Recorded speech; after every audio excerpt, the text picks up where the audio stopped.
Hello बच्चों, let's see the question. The question is adaptive radiation in a taxon is mainly due to। तो यहाँ पे पूछ रहा है कि in a taxon जो adaptive radiation है उसका कारण क्या है। Option A is allopatric distribution, Option B is sympatric distribution, Option C is parapatric distribution and Option D is orthopatric distribution। तो यहाँ पे हम देखते हैं कि अडेप्टिव रेडिएशन यहाँ पे किस तरह से होता है। तो अगर हम अडेप्टिव रेडिएशन की बात करें तो अगर यहाँ पे जो अडेप्टिव रेडिएशन है उसका प्रोसेस क्या है।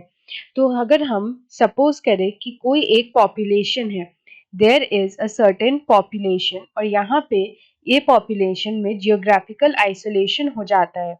जियोग्राफिकल आइसोलेशन हो जाता है। जियोग्राफिकल आइसोलेशन का मतलब है कि किसी भी नेचुरल बैरियर की वजह से दो पॉपुलेशन जो है वो डिवाइड कर जाती है।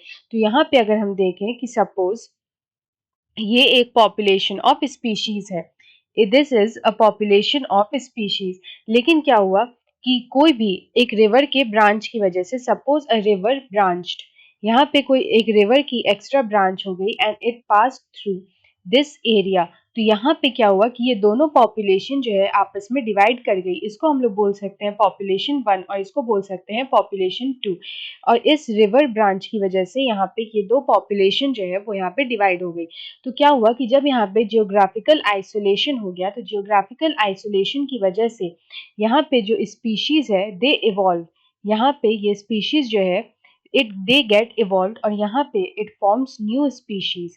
यहाँ पे वेरिएशंस होता है and they form new species और इनको हम लोग बोलते हैं allopatric species. They are called allopatric species और ये होता है due to allopatric distribution. Allopatric distribution की वजह से यहाँ पे एलोपैट्रिक स्पीशीज जो होती है उसका फॉर्मेशन होता है। तो यहाँ पे अगर हम इसका एक फेमस एग्जांपल देखें तो होता है Darwin finches. Darwin finches is the most famous example of adaptive radiation. तो यहाँ पे अगर हम इस क्वेश्चन का करेक्ट आंसर देखें तो हमें ऑप्शन ए में दिखा है कि allopatric distribution. So allopatric distribution is the correct answer. Best of luck.